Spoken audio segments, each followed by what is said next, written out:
दिव्यांग मुलांना सुद्धा सर्वसामान्य नागरिकाप्रमाणे आणि सर्वसामान्य विद्यार्थ्यांप्रमाणे त्यांच्याही कुठेतरी जिल्हास्तरीय क्रीडा स्पर्धा व्हाव्यात ह्या दृष्टिकोनातनं आपण खामगावमध्ये प्रथमच आपल्या शाळेला 40 वर्ष झालेले आहे आणि त्याच्यात प्रथमच आपण ह्यांचं आयोजन केलं, जेणेकरून ह्या मुलांना सुद्धा सर्वसामान्य मुलांप्रमाणे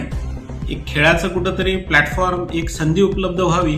आणि त्यांच्यामध्ये जे सुप्त गुण आहेत क्रीडाविषयी त्याचा प्रचार व प्रसार व्हावा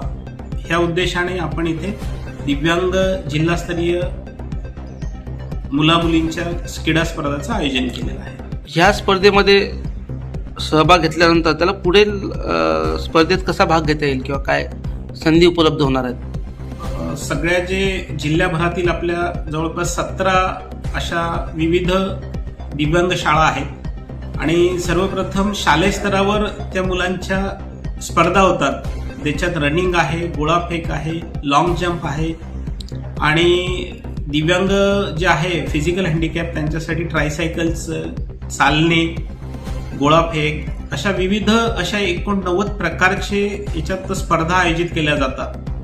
आणि ह्या मुलांना शाळेस्तरावर जे प्रथम क्रमांक आलेले मुलं असतात ह्यांना जिल्हा स्तरावर ह्यांची निवड होते आणि आज आपल्या इथं शालेय स्तरावरचे निवडलेले जे खेळाडू आहेत आपले दिव्यांग ह्यांच्या स्पर्धा इथं आज होऊ घातलेल्या आहेत आणि यामधून जे प्रथम क्रमांकाचे खेळाडू निवडले जातील ह्यांना राज्यस्तरीय दिव्यांग क्रीडा स्पर्धा जे की पुढील जानेवारीमध्ये किंवा फेब्रुवारीमध्ये दिव्यांग कल्याण आयुक्तालय यांच्यामार्फत आयोजित केल्या जातात आणि राज्यभरातील सगळ्या शाळेतून किंवा जिल्ह्यातून जे निवडलेले खेळाडू आहेत त्यांच्या तिथे स्पर्धा होतात आणि राज्यस्तरीय प्रतिनिधित्व करण्याचं त्यांना एक मोठी संधी उपलब्ध होते आणि तिथं जर त्यांना नावलौकिक मिळालं तर ते नॅशनल आणि पॅराऑलिम्पिक साठी सुद्धा हे निवड होऊ शकते आणि त्याच्यातनं सुद्धा त्यांचं एक खेळाडूमध्ये त्यांना एक करिअरची संधी उपलब्ध होते.